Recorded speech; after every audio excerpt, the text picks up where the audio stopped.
বিসমিল্লাহির রহমানির রহিম। আজকে ফরিদপুর জেলায় ফরিদপুর বিভাগের আয়োজিত আমাদের এই কর্মশালার সম্মানিত সভাপতি, মঞ্চে উপস্থিত বিভিন্ন নেতৃবৃন্দ এবং স্পিকারবৃন্দ, আমার সামনে উপস্থিত ফরিদপুর বিভাগের বিভিন্ন জেলা থেকে আগত বিএনপি সহ সকল অঙ্গ সহযোগী সংগঠনের নেতৃবৃন্দ, আসসালামু আলাইকুম। আহ, আমি আহ, মোশাররফের একটা কথা দিয়ে শুরু করতে চাই। আমি যখন জয়েন করলাম, কানেক্টেড হলাম, তখন আমি যে প্রথম কথাটি শুনলাম মোশাররফের, সেটি বলছে যে আমরা সারাদিন কি অর্জন করেছি। ওইটি এই কথাটি বলেছিল যে আমরা আজকে এখানে, আপনারা সকালে এসেছেন, সকাল থেকে আপনারা কথা শুনেছেন, কথা বলেছেন। ঢাকা থেকে যারা স্পিকার বৃন্দ এসছেন 31 দফার উপরে, তারা আপনাদের সামনে পরিষ্কারভাবে তুলে ধরেছেন, 1 দফা, 2 দফা, 3 দফা, এটার ভিতরের বিষয়গুলো তুলে ধরেছেন। আমরা এই 31 দফাটি, আপনাদের অনেকেরই খেয়াল আছে, এই 31 দফাটি আমরা 2 বছর আগে, তখন এটি 27 দফা ছিল, আমরা উপস্থাপন করেছিলাম জাতির সামনে, দেশের মানুষের সামনে।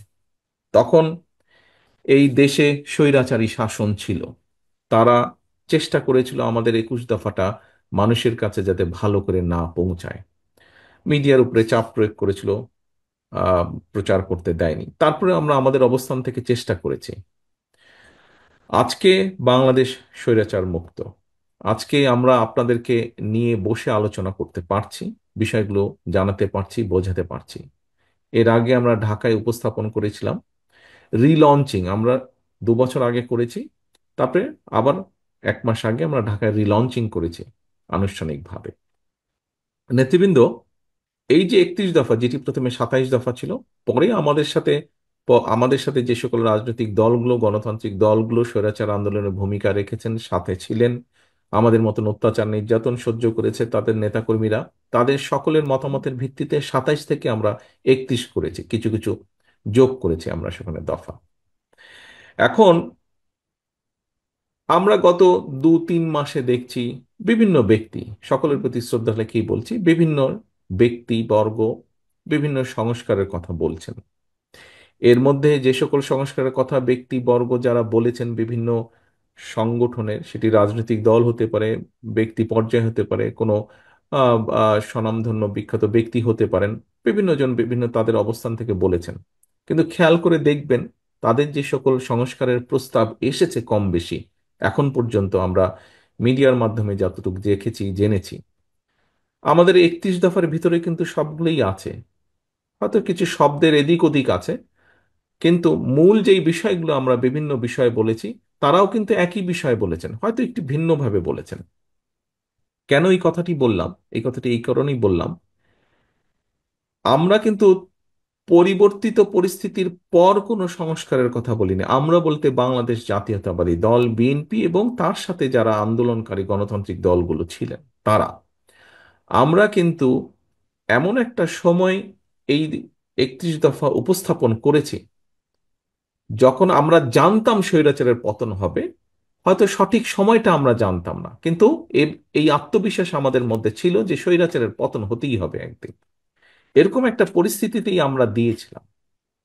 এবং এর থেকে একটা বিষয় প্রমাণিত হয় যে আমরা যে বলি আমরা দেশের জন্য, দেশের মানুষের জন্য চিন্তা করি এবং কাজ করতে চাই, বাংলাদেশ জাতীয়তাবাদী দল, এটি হচ্ছে তার সবচেয়ে বড় প্রমাণ। এখন প্রিয় সহকর্মীবৃন্দ, আমরা সারাদিনে কি অর্জন করলাম দেখুন। এখানে 31 দফা আছে, 31 দফা আপনাদের সামনে উপস্থাপন করা হয়েছে, আপনারা আপনাদের পক্ষ থেকে বিভিন্ন বিষয়গুলো তুলে ধরেছেন 31 দফার আলোকে। 31 দফায় আমরা একটি কথা বলেছি, লাস্টের পেজে আছে, ওখানে আমরা অ্যাড্রেস দিয়েছি, ইমেল অ্যাড্রেস দিয়েছি, যে এই 31 দফায় সবকিছু না।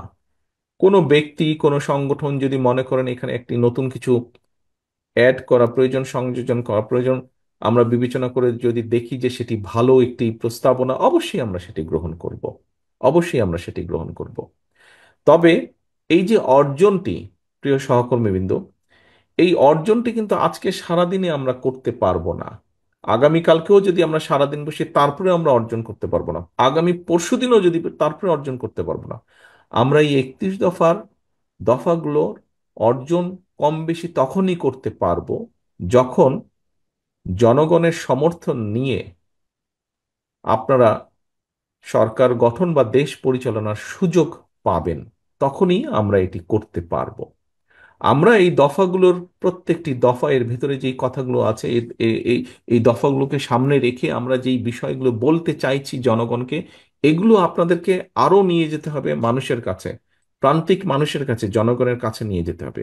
এখানে কৃষকের কথা আছে, এখানে শিক্ষকের কথা আছে, এখানে ছাত্রের কথা আছে, এখানে বিভিন্ন শ্রেণী পেশার শ্রমজীবী মানুষের কথা আছে। এই সকলের কাছে আপনাদেরকে এই বিষয়গুলো নিয়ে যেতে হবে, তুলে ধরতে হবে। আপনারা এখানে যারা আজকে উপস্থিত হয়েছেন, বিশেষ করে উপস্থিতি যারা আছেন, যারা কার্ড হিসাবে এখানে কার্ড গলায় দিয়ে যারা উপস্থিত হয়েছেন, আপনারা প্রত্যেকে কিন্তু বিএনপির একজন প্রতিনিধি, বিএনপির একজন অ্যাম্বাসেডর, বিএনপির একজন নেতা হিসেবেই আপনারা এখানে উপস্থিত আছেন। আমরা কেন্দ্র থেকে আপনাদের কাছে নিয়ে এসেছি, আমরা কেন্দ্র থেকে আপনাদের কাছে নিয়ে এসে ক্যামেরাম্যান যে আছেন, ক্যামেরাম্যানকে আমি অনুরোধ করব যে আমাকে ফোকাসটা, যারা সামনে বসে আছে সবাই নেতৃবৃন্দ, তাদের দিকে দয়া করে ফোকাসটি দিন। আমি এখন স্টেজটি দেখতে পাচ্ছি, আমি স্টেজটি দেখতে চাইছি না, আমি সামনে নেতৃবৃন্দ যারা বসে আছে আমি তাদেরকে দেখতে চাইছি। ক্যামেরাম্যানকে অনুরোধ করবো ওই, হ্যাঁ, এই ফোকাসটি রাখুন, অথবা একটু লং শট হলে ভালো হয়। তো এখন নেতৃবৃন্দ, এই কাজগুলো কিন্তু আমরা কেন্দ্র থেকে নিয়ে এসেছি আপনাদের কাছে, আমরা বিভাগ এবং জেলার কাছে নিয়ে এসেছি আপনাদের হাতে, জেলা নেতৃবৃন্দের হাতে। আমরা কতগুলো আজকে আপনাদের হাতে যে ফোল্ডারটি দেওয়া হয়েছে, এই ফোল্ডারের ভিতরে যা যা আছে তার সেই বিষয় জিনিসগুলোই কিছু সামান্য কিছু বেশি পরিমাণে আপনাদের জেলা নেতৃবৃন্দের হাতে আমরা তুলে দিয়েছি, বিএনপির জেলা নেতৃবৃন্দের হাতে। আমরা জানি আপনার এলাকা বেসিসে আপনার সাথে আপনার অঙ্গ সংগঠন যারা আছে সকলের জন্য প্রত্যেকটি হাটে বাজারে যদি যান, প্রত্যেকটি পাড়ায় যান, এনাফ না। আমরা যতটুকু দিয়েছি একটি বক্সের মধ্যে, সেটি এনাফ না। এখানে আমাদের সকলের সম্মিলিত উদ্যোগ, প্রচেষ্টা, চেষ্টা প্রয়োজন, তাহলেই আমরা নিয়ে যেতে পারবো। কি সেটি? সেটি হচ্ছে আমরা আপনাদের কাছে, জেলা নেতৃবৃন্দের কাছে আমরা পেন ড্রাইভের মাধ্যমে সফট কপিগুলো দিয়ে দিয়েছি, যাতে করে আপনারা রিপ্রিন্ট করতে পারেন, প্রিন্ট করে নিতে পারেন এই কাগজগুলো আবার। অর্থাৎ আমরা আপনাদের কিছু দিয়েছি, আপনাদেরকেও সহযোগিতা করতে হবে। এখানে আমরা যারা আছি আমরা সকলে মিলেই বাংলাদেশ জাতীয়তাবাদী দল। কাজে এখানে প্রত্যেকটি মানুষকে স্ব স্ব অবস্থান থেকে উদ্যোগ নিতে হবে, প্রত্যেকটি মানুষকে স্ব স্ব অবস্থান থেকে চেষ্টা করতে হবে। কারণ এই 31 দফা, এর মধ্যে আপনার চিন্তা আছে, এর মধ্যে আমার চিন্তা আছে, এর মধ্যে আমাদের সাথে যারা আন্দোলন করেছেন তাদের চিন্তা আছে, এর মধ্যে আমাদের ছাত্র দলের চিন্তা আছেন, মহিলা দলের চিন্তা আছে, এর মধ্যে আমাদের তাঁতি দলের চিন্তা আছে। সবার সম্মিলিত চিন্তার ফলই হচ্ছে এই 31 দফা।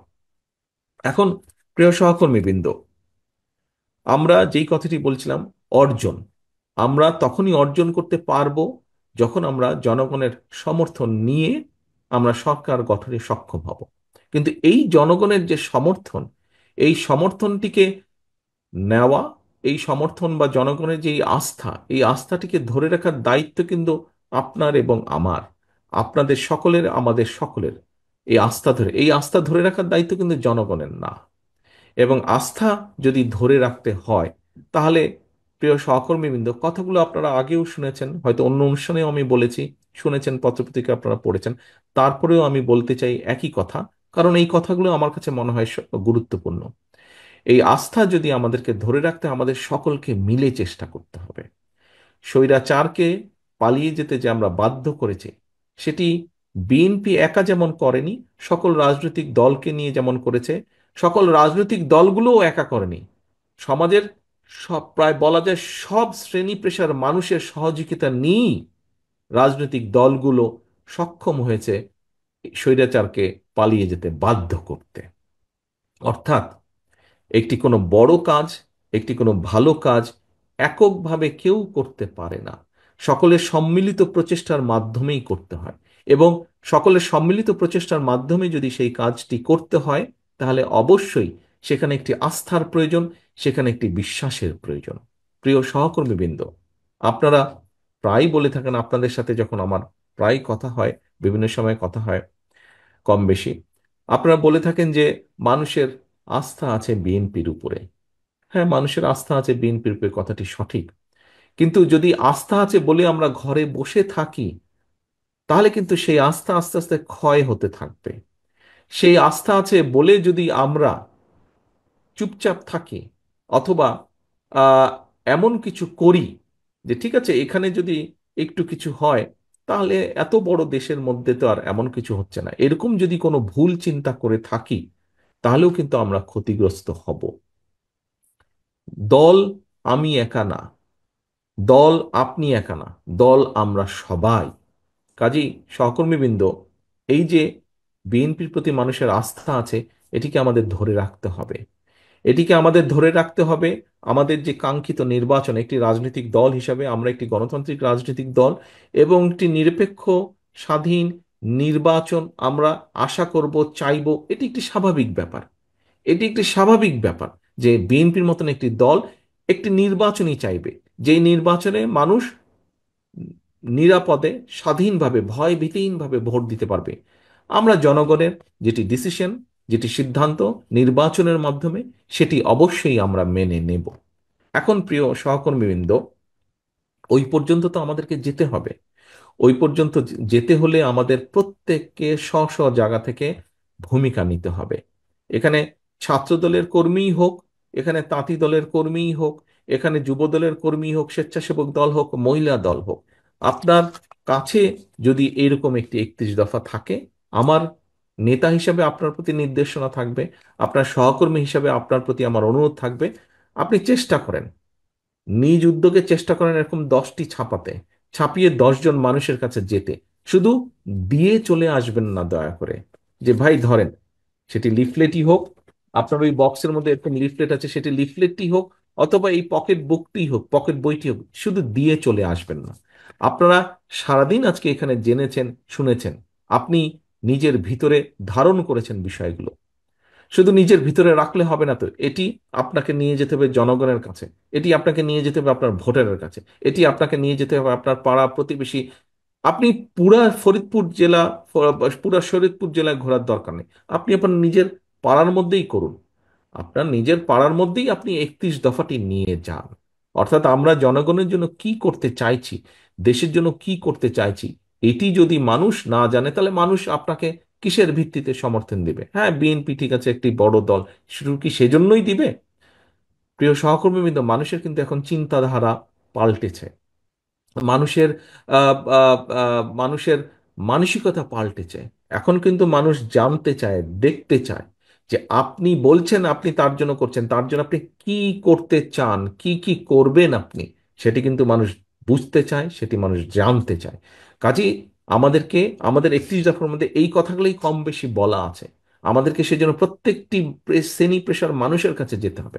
হ্যাঁ, হয়তো আমরা হয়তো আমরা একবারে সবকিছু করতে পারবো না। এখানে অনেকগুলো, আপনারাও যখন প্রশ্ন করেছেন অনেকগুলো কথা বলেছেন আপনারা। কৃষিতে আমরা যা করতে চাইছি, শিক্ষাক্ষেত্রে আমরা যা করতে চাইছি, নারীদের জন্য আমরা যা করতে চাইছি, আমরা একবারে সবকিছু পারবো না। কিন্তু অন্তত আমরা সূচনা করতে পারবো, আমরা যদি মানুষের সমর্থনের সুযোগটা পাই। এবং সূচনা যদি আমরা করতে পারি, আমরা সূচনা করব। আরেকজন আজকে এখানে যে নেতৃত্ব আছেন, আপনারা সুযোগ পেলে ইনশাল্লাহ আপনারা সূচনা করবেন।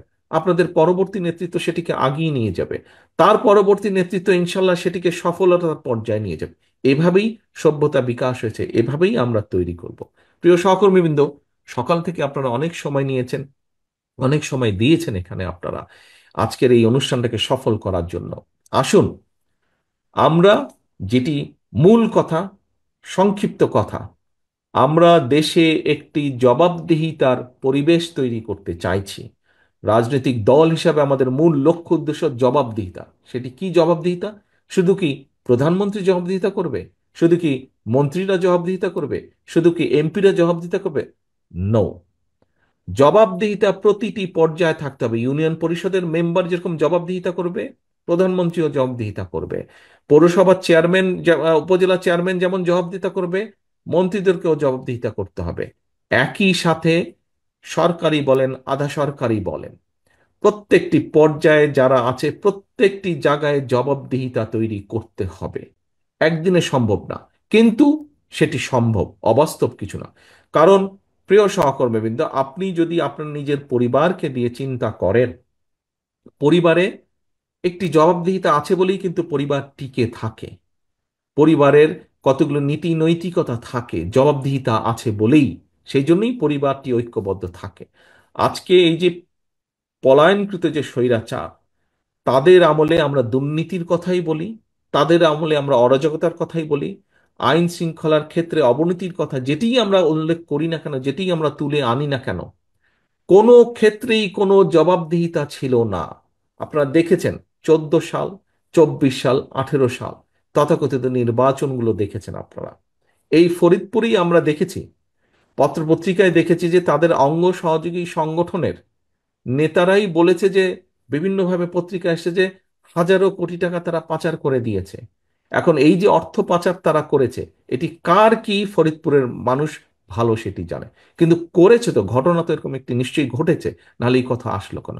এখন দেশে যদি সত্যিকারভাবে জবাবদিহিতা থাকতো, তাহলে কি দেশের মানুষের এই 2,000 কোটি টাকা পাচার করা সম্ভব ছিল? অবশ্যই সেটা সম্ভব ছিল না। কাজেই আমরা দুর্নীতিকেই অ্যাড্রেস করতে চাই, আমরা আইনের শাসনকেই প্রতিষ্ঠিত করতে চাই। আমরা স্বাস্থ্য খাতে, এখানে একজন ডাক্তার সাহেব একটি কথা বলেছেন, আমরা স্বাস্থ্য খাতে এমন একটি পরিবেশ তৈরি করতে চাই যেখানে দেশের মানুষ দেশের চিকিৎসকের কাছেই চিকিৎসা সুবিধা নিতে পারবে। আমরা এমন একটি পরিবেশ তৈরি করতে চাই যেখানে যেখানে শিক্ষার্থীরা তাদের তাদের যেটা ন্যায্য শিক্ষা, সেই শিক্ষা দেশের করতে নিতে পারবে। যেটি আমরা করতে চাই না কেন, একজন পলিটিক্যাল অ্যাক্টিভিস্ট বা একজন রাজনৈতিক কর্মী হিসাবে আমি মনে করি, জবাবদিহিতা যদি প্রতিষ্ঠিত করা যায়, তাহলেই একমাত্র সবকিছু, অনেক কিছু করা সম্ভব। এবং সেই অনেক কিছুর যদি সূচনা করতে হয়, প্রিয় সহকর্মীবৃন্দ, তাহলে আমাদেরকে নিশ্চিত করতে হবে যে দেশে একটি, যেই নির্বাচনের জন্য দেশের মানুষ, যেই জবাবদিহিতা তৈরির জন্য, যেই অধিকার প্রতিষ্ঠিত করার জন্য দেশের মানুষ জীবন দিয়েছে, আমাদের হাজারো নেতাকর্মী শহীদ হয়েছেন, সেই কার্যটি যাতে সম্পন্ন হয়। এবং এই কাজটি যদি করতে হয়, ঘুরে আবার পিছনেই যেতে হবে। সমগ্র মানুষ একত্রিত হয়ে, বিভিন্ন শ্রেণী পেশার মানুষ ঐক্যবদ্ধ হয়ে যেরকম স্বৈরাচারকে পালিয়ে যেতে বাধ্য করেছে, ঠিক অধিকারকে, দেশের মানুষের অধিকারকে প্রতিষ্ঠিত করতে হলে সকলকে একত্রিতভাবে ঐক্যবদ্ধভাবেই করতে হবে। এবং তখনই ঐক্যবদ্ধভাবে সেইটি নিশ্চিত করতে সক্ষম হলেই আমরা 31 দফার বাস্তবায়নের কাজ শুরু করতে সক্ষম হব, যার মাধ্যমে পর্যায়ক্রমিকভাবে আমাদের কাঙ্ক্ষিত বাংলাদেশ গড়ার কাজটি আমরা শুরু করতে পারবো। প্রিয় সহকর্মীবৃন্দ, আজকে আপনারা এখানে সারাদিন সময় দিয়েছেন, সারাদিন সময় আপনারা ব্যয় করেছেন। আপনাদের সহকর্মী হিসাবে, আপনাদের নেতা হিসাবে আমার একটি কথা আপনাদের কাছে, আমরা যদি আমাদের লক্ষ্য অর্জন করতে চাই, এখানে উপস্থিত প্রত্যেকটি নেতা, প্রত্যেকটি কর্মীর সহযোগিতা আমার প্রয়োজন। আপনাদের সহযোগিতা আমার প্রয়োজন বাস্তবায়নের জন্য। কি সেই সহযোগিতা? সহযোগিতার প্রথম শর্ত, অনেকগুলো শর্ত আছে। প্রথম শর্তটি হচ্ছে প্রথম শর্তটি হচ্ছে জনগণকে আস্থায় রাখা। এবং জনগণকে যদি আস্থায় রাখতে হয়, আপনি বিগত 15 বছরের বেশি সময় বহু অত্যাচার, নির্যাতন সহ্য করে আজ এই জায়গায় দাঁড়িয়ে আছেন বা আজ এই জায়গায় উপস্থিত হয়েছেন। আপনাদের কাছে বিষয়টি, ঝড় আপনারা পার হয়ে এসেছেন। প্রিয় সহকর্মীবৃন্দ, এখন যেই পালা সেটি হচ্ছে, এখন যেই অংশ সেটি হচ্ছে জনগণকে আস্থায় রাখা। জনগণকে আস্থায় রাখতে হলে অবশ্যই জনগণের প্রত্যাশা অনুযায়ী আমাদেরকে উঠতে হবে, চলতে হবে, আমাদেরকে কথা বলতে হবে, আমাদেরকে সেভাবে বসতে হবে। এখানে মিঠু একটি প্রশ্ন করেছিল, মিঠু তার একটি মতামত দিয়েছিল। আমি সেই মিঠুর সাথেই একই সাথে আমি বলতে চাই, আমাদেরকে জনগণকে আস্থায় রাখতে হলে অবশ্যই আমাদের মধ্যে কেউ কেউ কিছু কিছু ভুল করছে, সেই ভুলগুলোকে তাদেরকে শুধরে দিতে হবে, অথবা তাদেরকে সতর্ক করতে হবে, তাদেরকে সাবধান করতে হবে, ক্ষেত্র বিশেষে আমাদেরকে আরো কঠোর হতে হবে। প্রিয় সহকর্মীবৃন্দ, আমরা একটি রাজনৈতিক দল। রাজনৈতিক দলের সবচেয়ে বড় পুঁজি হচ্ছে, আমরা এখানে উপস্থিত প্রত্যেকে এক একজন রাজনৈতিক কর্মী। রাজনৈতিক কর্মীর সবচেয়ে বড় পুঁজি হচ্ছে মানুষের আস্থা। দলের পুঁজি হচ্ছে জনগণের আস্থা। জনগণের আস্থা যদি, এই পুঁজি যদি নষ্ট হয়ে, পুঁজি যদি হাত পড়ে, তাহলে কিন্তু সবকিছু নষ্ট হয়ে যাবে। কাজেই সহকর্মীবৃন্দ, আসুন, আজকে আপনারা যা এখানে শিখে গেলেন, আজকে আপনারা যা জেনে গেলেন, এটি যেরকম আপনারা এখন প্রান্তিক পর্যায়ের মানুষের কাছে নিয়ে যাবেন, একই সাথে আজকের এই অনুষ্ঠান শেষে আমাদের প্রতিজ্ঞা হোক, আমাদের শপথ হোক, আগামী দিনগুলোতে আমরা জনগণের, আপনি যে পর্যায়েরই হন না কেন, আপনি যদি শুরু করেন, আপনার পরবর্তী নেতৃত্ব আপনাকে ফলো করবে। এবং কি সেটি? জনগণের আস্থা ধরে রাখার জন্য আপনাকে যে যে কৌশল নিতে হবে, দয়া করে প্রত্যেকটি কৌশল আপনি গ্রহণ করবেন। এটিই হোক আমাদের আজকের প্রতিশ্রুতি, এটিই হোক আমাদের আজকের শপথ, এটিই হোক আজকের আমাদের অন্যতম প্রধান মূল প্রতিজ্ঞা। প্রিয় সহকর্মীবৃন্দ, আপনাদের সকলকে আন্তরিকভাবে ধন্যবাদ আজকের এই কর্মশালাটিকে সফল করার জন্য। আমি ফরিদপুর বিভাগের সকল পর্যায়ের নেতৃবৃন্দকে ধন্যবাদ জানাচ্ছি। আমি একই সাথে মঞ্চে উপস্থিত যারা স্পিকার আছেন, কিনোট স্পিকার আছেন, তাদেরও সকলকে আন্তরিকভাবে ধন্যবাদ জানাচ্ছি আজকের এই অনুষ্ঠানটিকে সফল করার জন্য। ধন্যবাদ। আসুন, আমাদের প্রত্যাশা হোক জনমানুষের সমর্থন নিয়ে, বাংলাদেশের মানুষের সমর্থন নিয়ে আমরা যাতে কাজ শুরু করতে পারি 31 দফা বাস্তবায়নের জন্য, সেটিই হোক আমাদের লক্ষ্য। যাতে জনগণের সমর্থন নিয়ে আমরা সরকার গঠনে সক্ষম হই এবং সেই সরকার পর্যায়ক্রমিকভাবে 31 দফা যাতে বাস্তবায়ন করতে পারে, এটিই হোক আমাদের আজকের মূল লক্ষ্য, মূল উদ্দেশ্য। নেতৃবৃন্দ, সকলে ভালো থাকবেন, সকলে সুস্থ থাকবেন। আল্লাহ হাফেজ। বাংলাদেশ জিন্দাবাদ। বাংলাদেশ জাতীয়তাবাদী দল জিন্দাবাদ।